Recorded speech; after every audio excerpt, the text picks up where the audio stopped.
I think you can shift an entire generation's way of living, doing, being by telling a story in a way that helps people feel something. I've worked with psychic intuitive coaches, integrative healers, doctors. When you have people with so much diversity in their thought come together, you realize that we're not all that different. And we may use different words, we may have different tools, but we are all fundamentally living in a way that creates harmony and love in the world. And I really believe in the power of what we do in the cath lab and beyond, but I also wonder, with openness and curiosity, if there is more to healing than what we can prove with our current tools.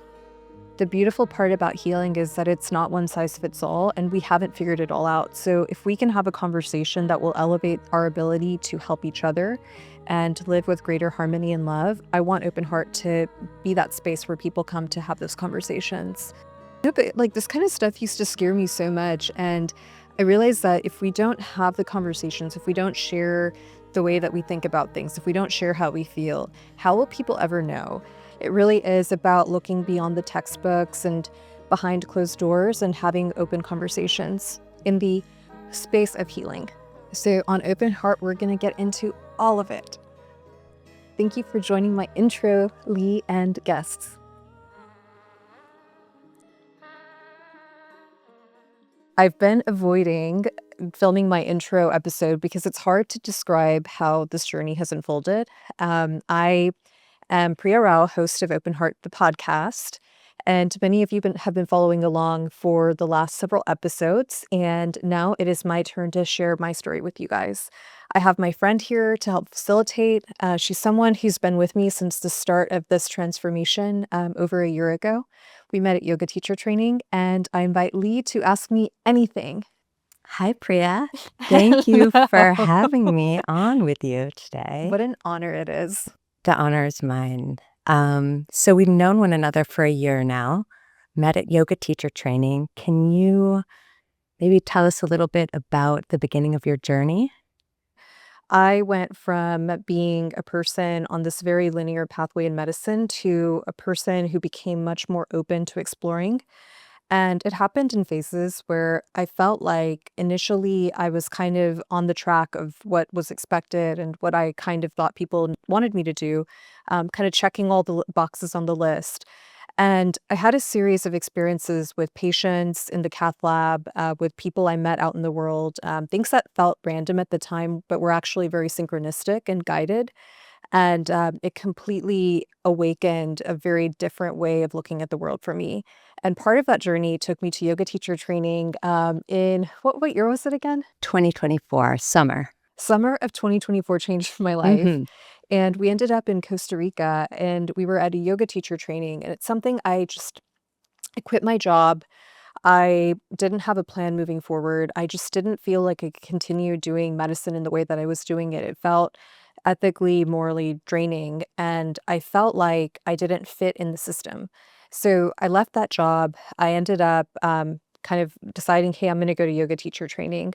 Had all the excuses in the world in my mind because doctors don't just leave a stable job and kind of go off to Costa Rica to learn, another skill set that's not really connected to physical medicine. And here I am in the jungle, on the jungle beach, and you know this better than anyone. It's like we had all these days of reflection and quiet and really sitting in stillness. And it's something that I didn't even realize that I needed, but it was a really important part of my transformational journey. And I realized that there was a lot leading up to that point that needed to happen, but now it's a time to adopt a different way of thinking about life and living. And so the spiritual awakening continues over time. But yeah, yoga teacher training was a pretty transformational time. Yeah, it's been amazing to watch your journey over the past year, truly. And what prompted you to take steps in the direction of this wonderful podcast that is so fitting in so many ways? Open Heart is a very soul-driven mission. It feels like a very deep soul-level purpose. And it wasn't an easy decision to start talking openly about some of these topics. It is something that feels like it comes into the world in a way that invites curiosity and openness. And I, at some point in my life, was the person who was very closed off to a lot of different ideas. And as I've evolved, I realized that there are many other people who see the world differently, and there's so much we can learn from sharing different perspectives. And ultimately, I just decided, hey, you know what, this is the right thing to do. But as I was going through that process again, talk about guided, synchronistic, all the things, I finished a 3-week stretch of being in the cath lab in rural communities, which is what I ended up doing after I left that job, went to yoga teacher training, did a little bit of recovery for myself, ended up doing rural medicine, interventional cardiology. And after that, I went to New Mexico to Taos, and I was in a Native American sweat lodge with a person known as Little Bear and his wife Jennifer. And Jennifer looked at me, and she doesn't know anything about my story. And I was actually sitting there with the intention of, give me some guidance. I want to know, should I share? Should I share and kind of continue on this journey and put this podcast out there? And Jennifer looks at me and she says, do it. Whatever it is that's in your mind, you have to do it. And this was followed by a series of other events where I just kept getting affirmation. The universe talks to you in winks or whatever you like to call it. And I just kept getting louder and louder versions of that wink until I was like, you know what, this is important. And I had to overcome my fear of judgment, of saying the wrong thing, of doing the wrong thing, because ultimately the only thing that we can do is live in our truth. And for so long, I believed so much in staying within a certain framework of thinking or doing or being or living. And I realized that it's so important to share our authentic soul level knowing and gifts without the filter. And so that's where Open Heart was born. Do you have a specific mission? Um, I mean, you're bringing together surgeons, intuitive healers, spiritual teachers, innovators. What would you say your mission is with this? It's a really cool way to look at the world when you have people with so much diversity in their thought come together. And you realize that we're not all that different. And we may use different words, we may have different tools, but we are all fundamentally living in a way that creates harmony and love in the world. And I think that any healer from any modality, any innovator in the healing space, any person that's gone through a journey of healing, whether that's physical medicine or some other form of healing, it all comes down to the intention, the presence, the guidance, the way that we solve problems, the way that we show up in that space. And it's really cool to be able to draw those parallels. And I'm hoping that the conversations reach whoever they need to reach. And I really do believe that people are intuitively drawn to whatever it is that they need. And this open heart space is all about just providing little pieces of knowledge or wisdom from people who have gone through these diverse range of experiences, because you never know what the ripple effect will be. You never know when somebody hears a message that they really need to hear and it turns into a transformational journey of their own. And so it's just putting it out there. It's like, let's talk about the thing that we talk about behind closed doors, but we don't necessarily all have a friend like this person that we can chat with. And so it really is about looking beyond the textbooks and behind closed doors and having open conversations in the space of healing. And as a doctor, used to life and death decisions, how has exploring energy, medicine, and spirituality changed you personally? What's so wild is that I didn't even learn about energy kind of growing up. And you would think, oh, Priya's from an Indian family and she's one generation removed from that culture. But somehow energy was not something that we discussed. And when I went to yoga teacher training, it's the first time that somebody introduced the concepts of energy centers in the body. And I'm sitting there thinking, like, I don't know what that means. It's very abstract and I can't see it. I can't prove it. So it's not really there. But then I started becoming more open and I started thinking back to my cath lab experiences. And I recognized that when I'm doing a case, I don't have to speak, like, I don't have to tell people anything. It's literally just people in harmony. It's like a beautiful dance where people just know what to do. They show up and it's like our energies harmonize.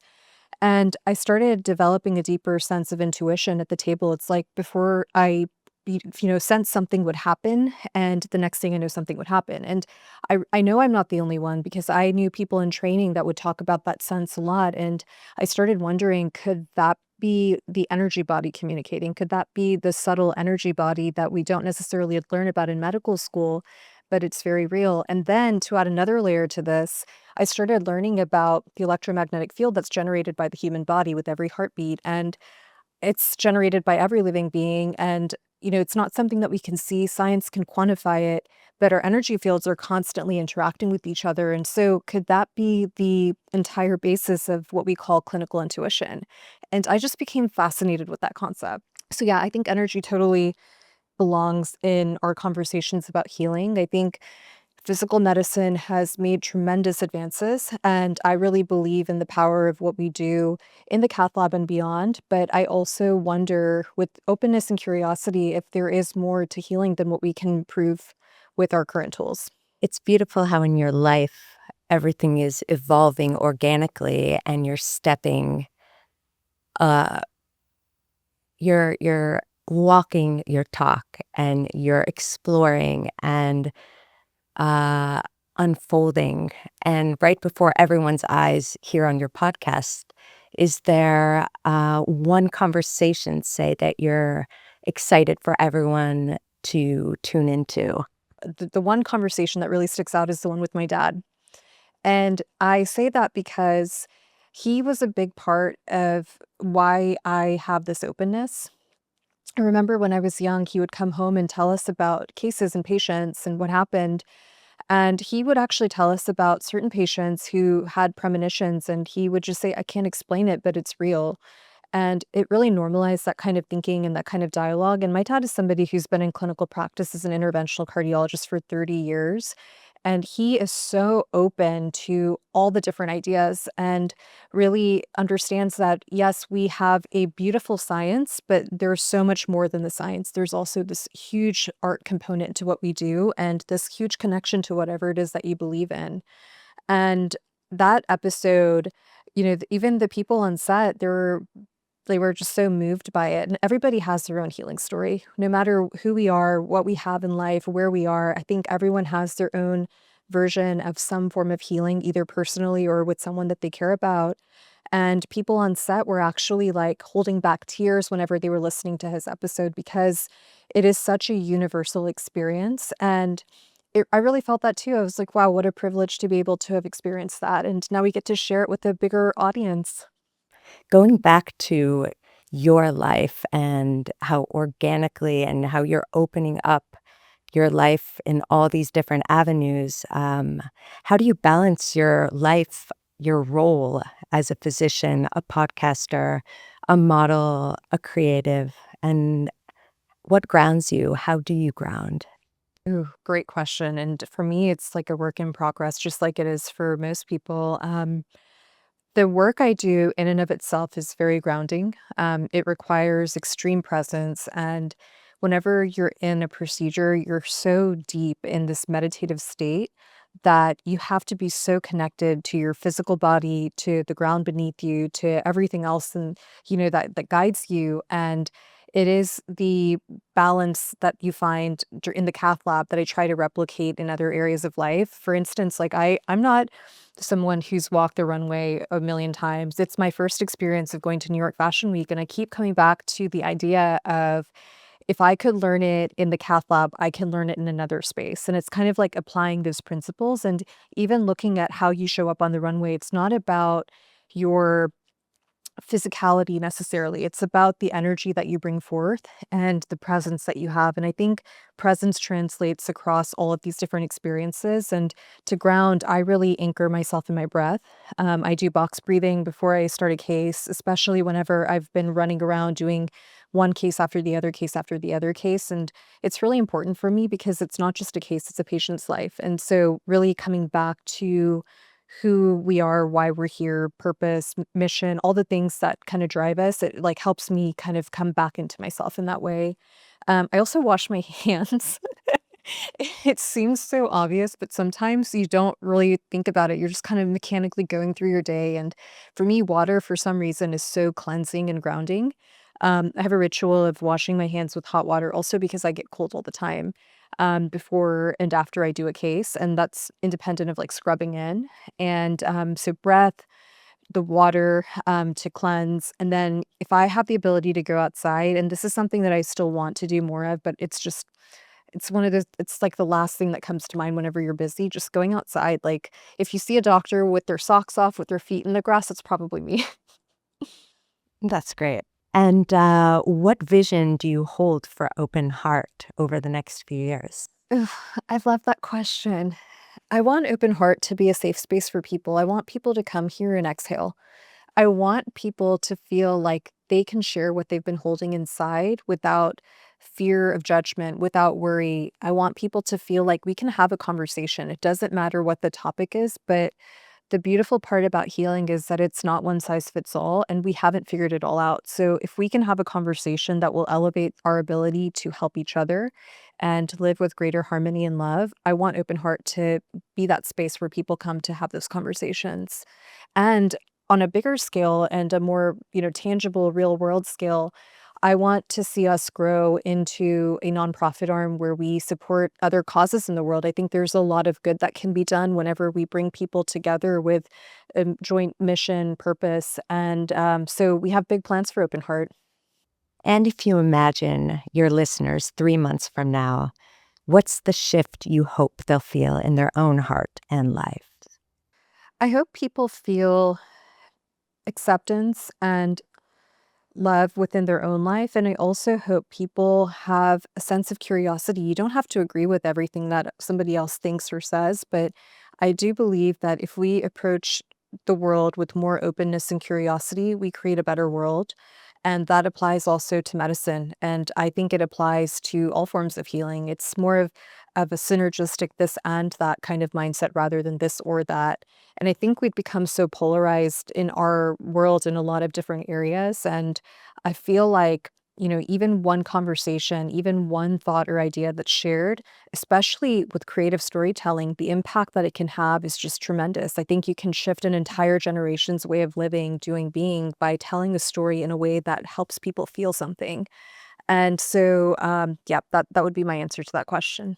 That's beautiful. Why the name Open Heart?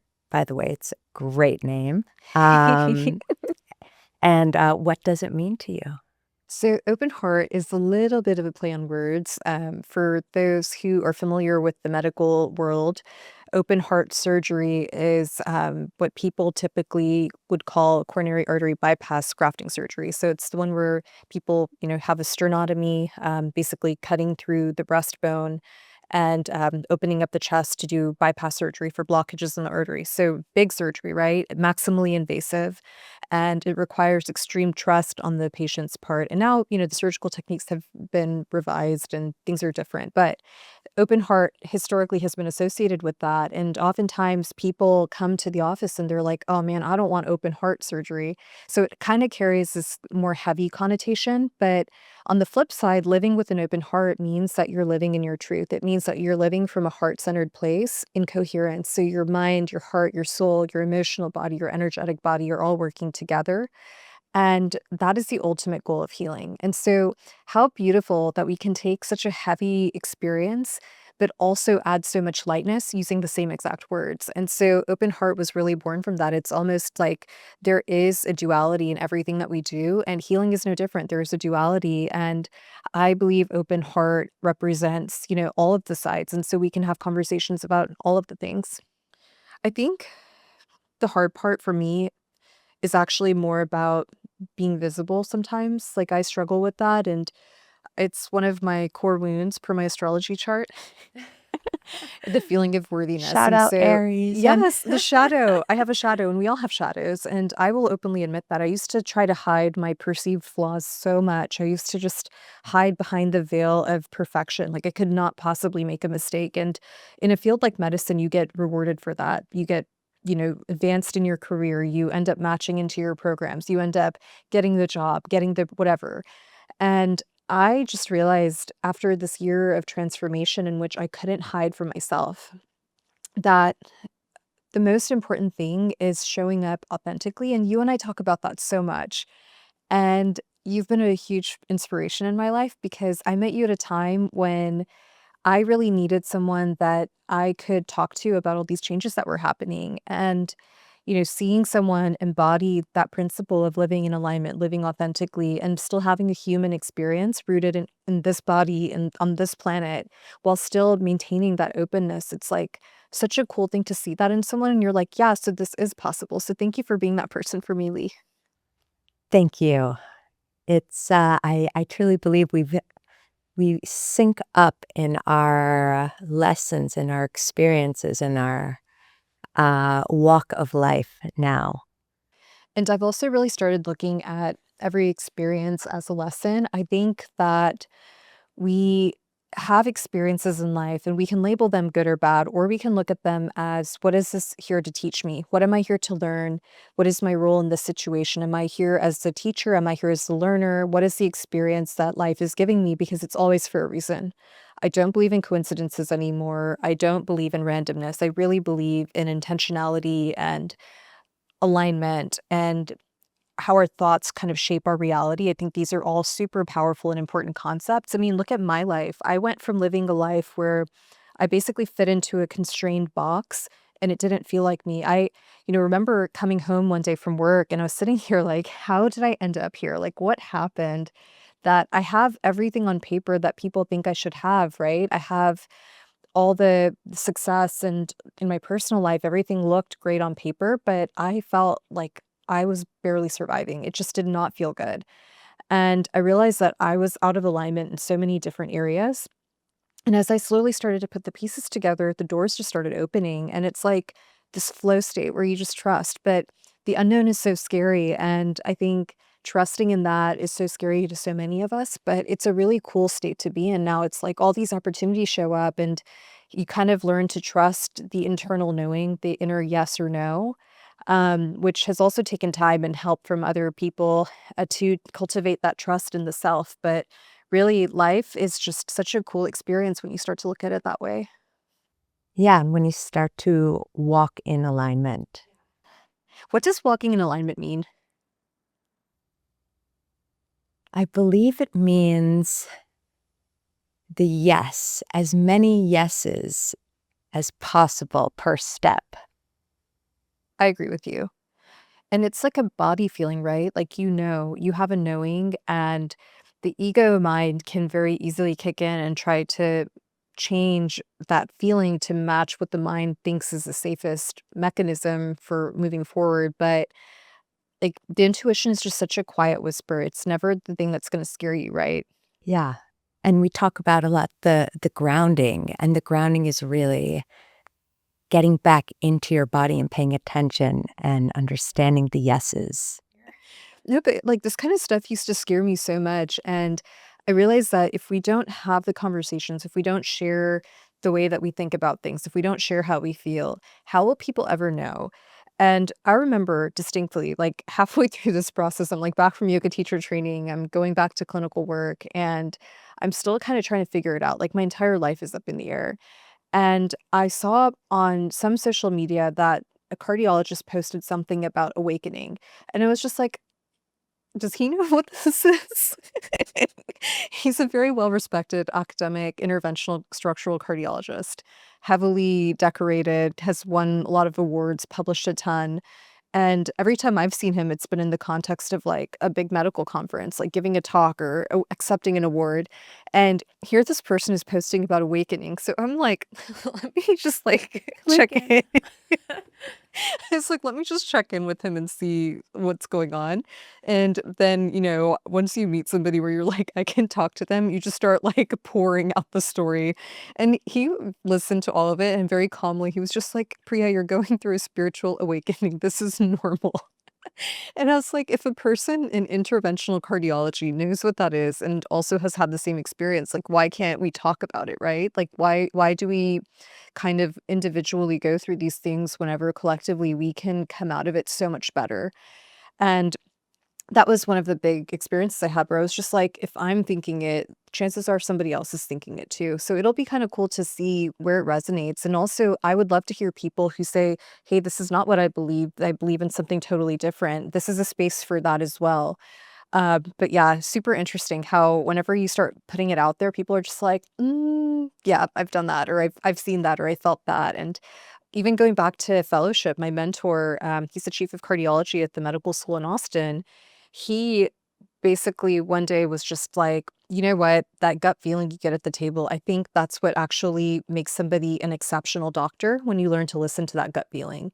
And we talk a lot about, intuition whenever you're making decisions in the procedure in like a microsecond, and intuition about whether or not you should do something. And I feel like we all kind of have our own terminology. And in the energy world, people are talking about like, the energetic body and the energy flow in all the different energy centers. And I don't think we're talking about different things. I really think we're talking about very similar things, just different words and different traditions. But there is a significant need to somehow make it so that we can talk to each other in a way that's not forcing someone to believe in something, but just presenting information in a way that's like, hey, this is what I believe, this is what I've experienced.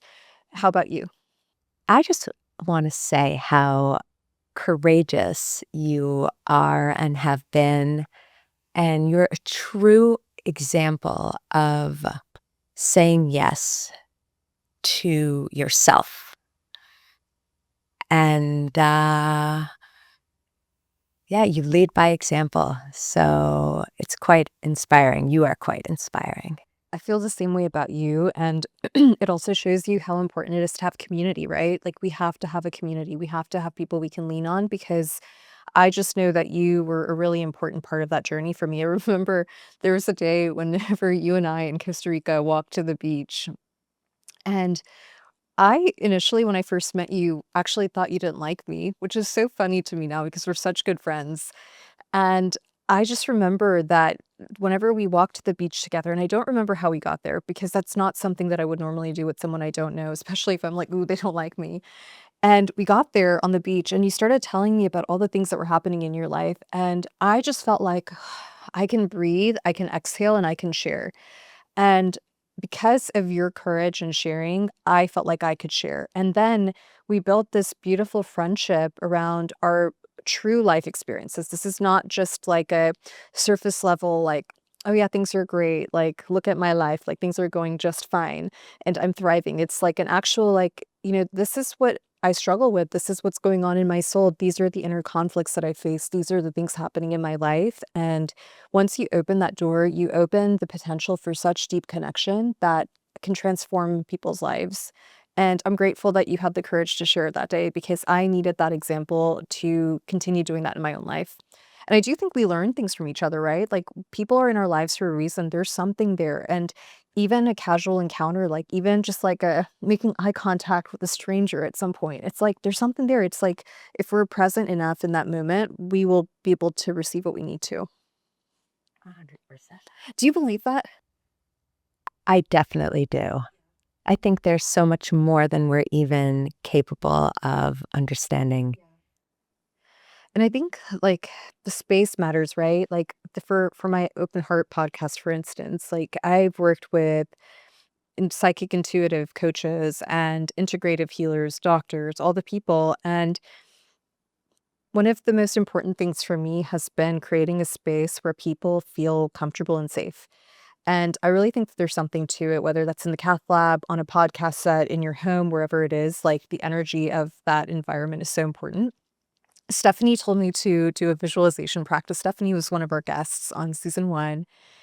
She is a phenomenal psychic intuitive coach. And she also has like a high level corporate something role. So duality again. But she told me to visualize coming from the crown, a light coming from the crown into the heart space out into the studio, and then imagining this like tornado of energy kind of clearing anything that doesn't need to be here while refreshing the energy space that needs to stay. And even that visualization practice alone, like if you told me about that a year ago, I would have been like, that is freaking insane. And now I feel it. Like I feel it in my body. And it's like now I have an openness to it. But like a year ago, I would have been like, this person is insane. So whenever we feel called to try something or to explore something, it's always for a reason. And I think yoga teacher training for me was a really important part of that, because I learned about all these concepts like what is a shaman? What is energy? What is the life force that, helps us to show up in the world in our fullest expression? All of these things seem like vague concepts, but for me in that moment, I was open and I needed to hear them. And it shifted the entire trajectory of my life. And it's not going to be the same for everyone. And I don't think we all have to believe in the same thing, but it's like, what a cool experience of life. Like, what if I said no? What if I didn't show up? What if I didn't have all these experiences? I don't think I would have been a happier or more successful person. And at the end of the day, success for me, the definition has changed so much. It used to be doing all the things that I'm supposed to do. And now it is living in full alignment with my purpose and living up to my highest potential in this lifetime and living in a way that feels full of love and harmony for all beings and for myself. And I used to exclude myself in that. And now I include myself. And yeah, cool experience of life. Chills. Chills? Okay, Chills. what does chills mean to you? Like, what happened? Like, what does that tell you? I just got the highest level of truth tingling Truth tingling. ever. Can you tell Wow. us what a truth tingling is? Because I get that too. Well, I know that you get it. But I kind of feel like it's hard to fully describe. It is just like a resonance of truth. And they say like the goosebumps, right? Whenever you get the goosebumps, like everybody's body is different, but we all get yeses and nos in our body. And the yes for me is like a warmth in my chest that just is expansive. It just goes everywhere. It feels like a warm hug. And a no is like that contracted feeling. It's like everything kind of shuts in on itself, especially in my stomach. And then like a really big yes is like when all the hairs stand up and it's like goosebumps everywhere. And you're like, oh, I got to pay attention. This is something important. Yeah. Truth bumps. It's so interesting that I come from an ancient culture. So, Indian culture is very highly attuned to practices that integrate energy and herbalism and movement, synchronization with circadian rhythm, with nature. And I have such a different life, but inevitably I've like come back to this place where I'm like, wow, there's so much wisdom in other traditions.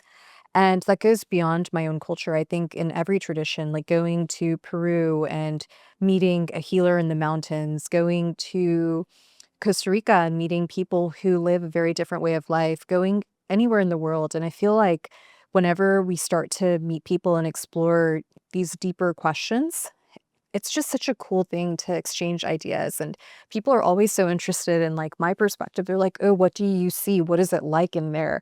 And I have the same questions for them. And it makes it such a fun conversation. I personally believe that we have infinite directions and potentials that we can walk at any time. And we spoke a lot about Bashar, and he often says that, every move we make is, if we are aware of it, is a conscious decision. Um, and when we change ourselves and our actions and do not walk in habit, I feel like we can get to higher. We actually, it doesn't even need to be higher. We always hope to leap into higher timelines where And is a our higher timeline like reaching your highest potential in this yes, lifetime? yeah, Ooh, yes, this is the good stuff. the good stuff. It looks different for everyone, right? Like, what is the highest potential? I feel like the highest potential is what your highest self wants most, or in other words, the highest self's purpose. I wish the audience could see our wise mentor back here because you have so much wisdom inside you. It's all in there. And I benefit so much from hearing your wisdom. I didn't even know what a higher self was until I met you. I think it's so funny how we joke often about how we channel through and with one another. Uh, you'll say something, I'll say something, you'll say something, I'll say something, and then it just flows, and we're talking like deep into the night, and it's like, I think we should go to bed, and nope. More wisdom wants to come through both of us. And I don't think it's just by chance. I have a question though for you. In all of your wisdom and in all of your experiences in this lifetime and beyond, what does living with an open heart mean to you? I truly feel like it's an embodiment, an awareness and an embodiment. Hopefully at every moment you can bring awareness to your heart. And when I embody the open heart, it feels like the most beautiful life that I could possibly live for myself and for everyone around me. It's like you Hands feel down. things differently, right? It's Yes. like your body can feel the full extent of joy, love, gratitude, all the things that elevate us in this lifetime and beyond. Yes. And I feel like being human is all about the heart and the emotions and the spectrum that we can feel. It's not only just the good or just the love, it's the spectrum. And that's what makes us human and, in this 3D body on this planet, and not, say, spirit or animal or... That's beautiful. So on Open Heart, we're going to get into all of it. Thank you for joining my intro, Lee and guests. Yeah, that's a wrap.